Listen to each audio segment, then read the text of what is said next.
오늘 함께 나누실 은혜의 말씀은 창세기 20장 1절로부터 18절 말씀까지입니다. 창세기 20장 1절부터 18절 말씀입니다. 우리 한 절씩 교독하겠습니다. 아브라함이 거기서 네게부 땅으로 옮겨가 가데스와 술 사이 그랄에 거류하며 그의 아내 사라를 자기 누이라 하였으므로 그랄 왕 아비멜렉이 사람을 보내어 사라를 데려갔더니 그 밤에 하나님이 아비멜렉에게 현명하시고 그에게 이르시되 내가 데려간 이 여인으로 말미암아 내가 죽으리니 그는 남편이 있는 여자임이라. 아비멜렉이 그 여인을 가까이 하지 아니하였으므로 그가 대답하되 주여 주께서 의로운 백성도 멸하시나이까. 그가 나에게 있는 내 누이라고 하지 아니하였나이까. 그 여인도 그는 내 오라비라 하였사오니 나는 온전한 마음과 깨끗한 손으로 이렇게 하였나이다. 하나님이 꿈에 또 그에게 이르시되 내가 온전한 마음으로 이렇게 한 줄을 나도 알았으므로 너를 막아 내게 범죄하지 아니하게 하였나니 여인에게 가까이 하지 못하게 함이 이 때문이니라. 이제 그 사람의 아내를 돌려보내라. 그는 선지자라. 그가 너를 위하여 기도하리니 내가 살려니와 내가 돌려보내지 아니하면 너와 내게 속한 자가 다 반드시 죽을 줄 알지니라. 아벨레멜렉이 그날 아침에 일찍이 일어나 모든 종들을 불러 그 모든 일을 말하여 들려주니 그들이 심히 두려워하였더라. 아비멜렉이 아브라함을 불러서 그에게 이르되 내가 어찌하여 우리에게 이렇게 하였느냐. 내가 무슨 죄를 내게 범하였기에 내가 나와 내 나라가 큰 죄에 빠질 뻔하게 하였느냐. 내가 합당하지 아니한 일을 내게 행하였도다 하고 아비멜렉이 또 아브라함에게 이르되 내가 무슨 뜻으로 이렇게 하였느냐. 아브라함이 이르되 이곳에서는 하나님을 두려워함이 없으니 내 아내로 말미암아 사람들이 나를 죽일까 생각하였음이요 또 그는 정말로 나의 이복 누이로서 내 아내가 되었음이니라. 하나님이 나를 내 아버지의 집을 떠나 두루 다니게 하실 때에 내가 아내에게 말하기를 이후로 우리의 가는 곳마다 그대는 나를 그대의 오라비라 하라. 이것이 그대가 내게 베풀 은혜라 하였었노라. 아비멜렉이 양과 소와 종들을 이끌어 아브라함에게 주고 그의 아내 사라도 그에게 돌려보내고 아브라함에게 이르되 내 땅이 내 앞에 있으니 내가 보기에 좋은 대로 거주하라 하고 사라에게 이르되 내가 은 1,000개를 내 오라비에게 주어서 그것으로 너와 함께한 여러 사람 앞에서 내 수치를 가리게 하였노니 내 일이 다 해결되었느니라. 아브라함이 하나님께 기도하매 하나님이 아비멜렉과 그의 아내와 여종을 치료하사 출산하게 하셨으니 여호와께서 이왕에 아브라함의 아내 사라의 일로 아비멜렉의 집에 모든 태를 닫으셨음이더라. 아멘. 12장에서 창세기 12장에서 아브라함은 이집트로 내려갔을 때 이미 자신의 아내를 사라를 누이라고 속인 적이 있었지요. 그때에도 하나님이 개입하셔서 그 문제를 해결해 주셨었습니다. 그리고 시간이 지금은 많이 흘렀습니다. 그동안 하나님은 아브라함에게 언약을 더 분명히 해 주셨고 할례로 그 언약을 새기셨고 또 이삭이 태어날 것도 약속하셨습니다. 그러니 이쯤 되면 이제 아브라함은 조금 더 믿음이 단단해지고 굳건해지고 달라졌어야 하지 않겠습니까? 그런데 아브라함은 또 죽을지도 모른다는 위험 앞에서 다시 아내를 누이라고 하는 그런 선택을 하고 있습니다. 여러분, 이와 같은 이 본문이 우리에게 보여주고 있는 것은 무엇일까요? 아브라함의 부족함, 연약함, 믿음 없음, 그런 것을 오늘 본문이 우리에게 또 말해주고 있는 것일까요? 그런 것을 넘어서 또 다시 우리에게 보여주고 있는 것은 다시 하나님께서 아브라함의 삶에 믿음의 사람에게 찾아와 주셔서 하나님이 역사하시고 개입하시고 하나님이 어떤 분이신지를 알려주시고 있다는 것입니다.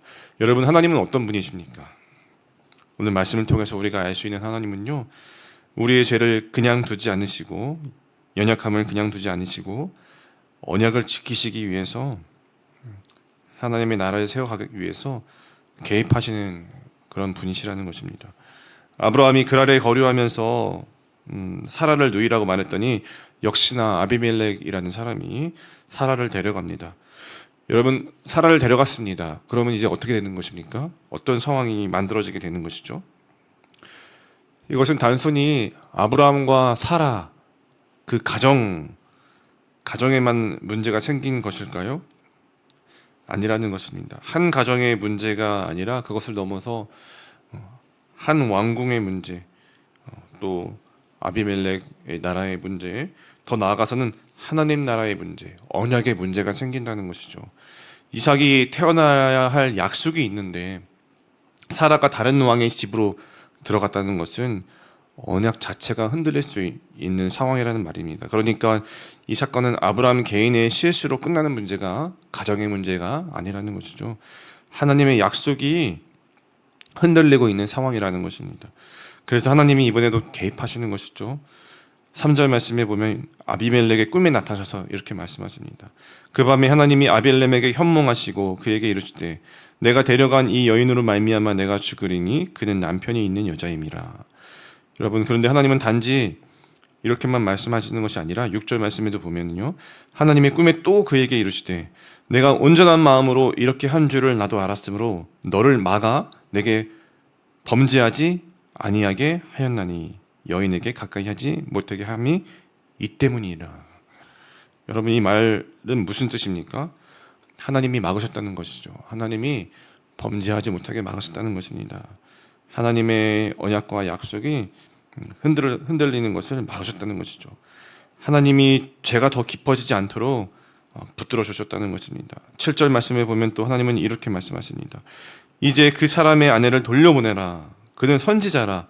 그가 너를 위하여 기도하리니 내가 살려니와 내가 돌려보내지 않으면 너와 내게 속한 자가 다 반드시 죽을 줄 알지니라. 여러분, 여기서 우리는 분명히 보아야 할 것이 있습니다. 하나님이 언약을 지키시는 방식은요, 하나님의 언약을 지키시는 방식은 무엇이죠?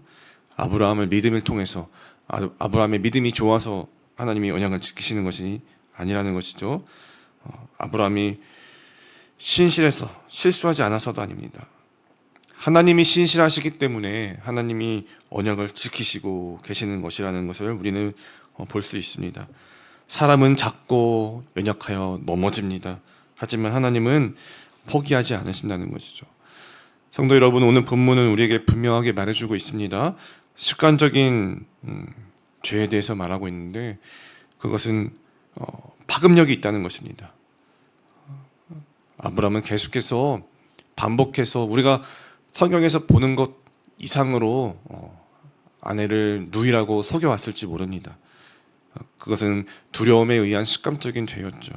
그것은 그렇지만 오늘 본문에 보면은요, 그 가정에만 국한되는 문제로 끝나는 것이 아니라 더 나아가 파급력이 있었다는 것입니다. 언약의 문제를 흔들고 있다는 것이죠. 그러나 동시에 하나님은요, 그 습관적인 죄가 우리를 삼켜버리도록 내버려 두지 않으신다는 것입니다. 넘어지는 그 자리마다 하나님께서 찾아오셔서 개입하시고 더 깊어지지 않도록 붙들어 주시고 다시 건져 주신다는 사실입니다. 그러므로 우리는 오늘 말씀을 통해서 무엇을 붙들어야 합니까? 죄를 가볍게 여기지 않는 마음과 그 죄 때문에 절망하지 않는 마음입니다. 하나님은 오늘도 우리의 삶에 개입하셔서 언약을 지키시고 넘어진 자를 다시 일으켜 세우시는 분이십니다. 그래서 오늘도 우리는 그 은혜를 기억해야 될 것입니다. 오늘도 주님 앞에 그 은혜를 붙잡고 다시 서는 저 여러분 되시기를 바랍니다. 8절부터는요, 분위기가 조금 달라지고 있는데 이번에는 아비멜렉이요 아브라함을 부르고 있습니다. 그리고 이렇게 따져 묻습니다. 9절 말씀에 보면 아비멜렉이 아브라함을 불러서 그에게 이르되 내가 어찌하여 우리에게 이렇게 하느냐? 내가 무슨 죄를 내게 범하였기에 내가 나와 내 나라가 큰 죄에 빠질 뻔하게 하였느냐? 네가 합당하지 아니한 일을 나에게 행하였도다 하고. 여러분, 좀 아이러니한 장면입니다. 믿는 사람인 아브라함이 믿지 않는 왕에게 꾸중을 듣고 있습니다. 그리고 아브라함은 11절부터 13절에 보면요, 그 아비멜렉 왕 앞에서 변명을 내려놓고 있습니다. 이러한 아이러니한 장면에서 여러분 우리가 무엇을 볼 수 있습니까?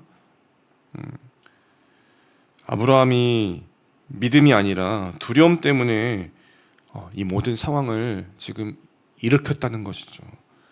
이 아브라함의 변명을 보면요, 아브라함의 두려움 때문에 결국 이 일이 일어나고 맙니다. 그런데 하나님이 그런 아브라함의 일들과 또 이런 상황 앞에서 하나님이 어떤 일을 행하고 계십니까? 아비멜렉이 나타나셔서 하나님은 이렇게 말씀하셨습니다. 7절 말씀에 보면 이제 그 사람의 아내를 돌려보내라. 그는 선지자라. 그가 너를 위하여 기도하리니. 아브라함에게 가서 기도를 받으라라고 말합니다. 그리고 실제로 17절에 보면요, 아비멜렉은 아브라함에게 기도를 받고 있죠. 기도를 받고 아내와 여종을 하나님께서 치료해 주시고 출산하게 다시 태의 문을 열어주셨습니다. 이런 장면에서 우리는 무엇을 볼 수 있습니까? 여러분, 아브라함은 참 두려움도 많고 연약하고 부족한 삶이었던 것 같습니다. 완벽한 사람이 아니었습니다. 실패했고 변명도 했습니다. 그런데 하나님은 그런 아브라함을 어떻게 하십니까? 다시 기도의 자리로 세우신다는 것입니다. 중보하는 자리로 세우신다는 것입니다. 여러분, 아브라함과 같은 예언자, 선지자의 사명이 무엇입니까? 말씀만 전하는 사람이 아니라 사람을 대신해서 하나님 앞에 서는 사람, 사람을 대신해서 하나님께 기도로 나아가는 사람, 다른 사람의 문제를 품고 하나님께 나아가는 사람입니다. 아브라함이 바로 그 자리로 다시 불림을 받은 것이죠. 여러분, 그런데 이 아브라함의 중보의 이야기는요, 여기서 끝나는 것이 아니라 사도행전 3장 22절을 보면 장차 오실 참된 선지자에 대해서 이렇게 증거하는데, 모세가 말하되 주 하나님이 너를 위하여 너희 형제 가운데 나 같은 선지자 하나를 세울 것이니 너희가 무엇이든지 그의 모든 말을 들을 것이라. 여러분, 선지자 한 명을 세운다, 모세가 말하고 있는데 그것이 누구입니까? 예수 그리스도를 가리키는 말씀이죠. 예수님은 말씀을 전하실 뿐만 아니라 우리를 위해서 하나님 앞에서 중보하시는 참된 선지자로 오셨습니다.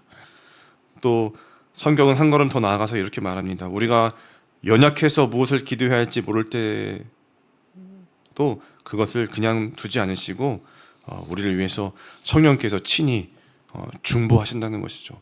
로마서 8장 26절입니다. 이와 같이 성령도 우리의 연약함을 도우시나니 우리는 마땅히 기도할 바를 알지 못하나 오직 성령이 말할 수 없는 탄식으로 우리를 위하여 친히 간구하시느니라.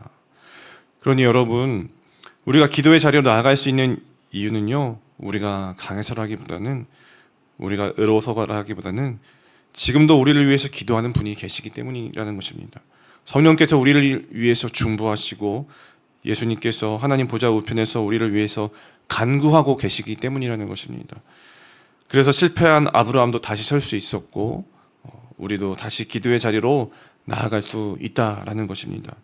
여러분, 하나님은 오늘 본문에서 아브라함의 이 죄로 인해, 습관적인 거짓말로 인해 아브라함과의 관계, 또 아브라함의 삶의 목적이 무너지지 않도록 내버려 두지 않으셨습니다. 언약 안에 있는 아브라함의 삶을요, 하나님은 끝까지 붙드셨습니다.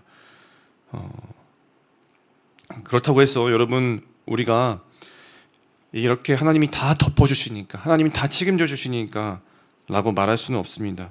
왜냐하면 습관적인 아브라함과 같은 이 죄는 결코 가벼운 문제가 아닐 것이기 때문입니다. 우리 가운데도 습관적인 죄와 반복적인 죄가 문제가 있을 수 있습니다. 우리가 기억해야 할 것은요, 그것이 나만의 문제가 아니라 우리 공동체와 우리 가정, 우리의 신앙의 방향을, 목적을 흐리게 만들 수 있다는 것입니다.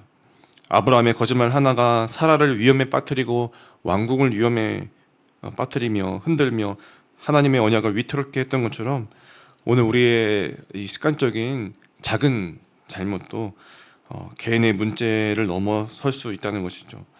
그러나 동시에 오늘 말씀은 또 우리에게 무엇을 말씀해주고 있는 것입니까? 그럼에도 불구하고 하나님은요, 그것에 개입하시고 그것에 주관하셔서 그것에 다시 하나님의 나라와 역사를 세워나가신다는 것입니다. 그런 하나님이시라는 것입니다. 그렇다면 우리는 어떻게 살아야 할까요? 우리의 작은 문제라도, 작은 습관적인 죄라도 싸워 나가야 한다는 것이죠. 절망하지 않아야 된다는 것이죠. 포기하지 않아야 한다는 것이죠. 그것은 어떻게 가능한 것입니까? 그것이 가능한 것은 바로 오늘 본문에 나오는 중보의 자리로서 가능한 것입니다. 하나님은 아브라함을 다시 이 선지자의 자리로 부르셨습니다. 기도의 자리로 다시 세우신다는 것입니다. 굉장히 놀라운 은혜이죠.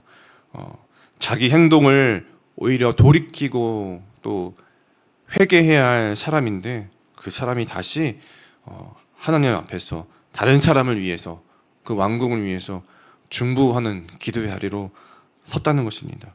성경은 모든 성도가 여러분 이와 같이 본질적으로 아브라함과 같은 예언자적 선지자로 부름 받았다고 말하고 있습니다.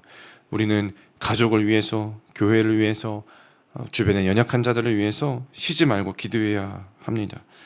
야고보서 보면은 의인의 간구는 역사하는 힘이 크다라고 말하지만요, 여기서 말하는 그 의인은요, 죄 없는 사람을 말하는 것이 아니라 죄를 고백하고 서로를 위해서 기도하는 사람을 가리키는 것이죠.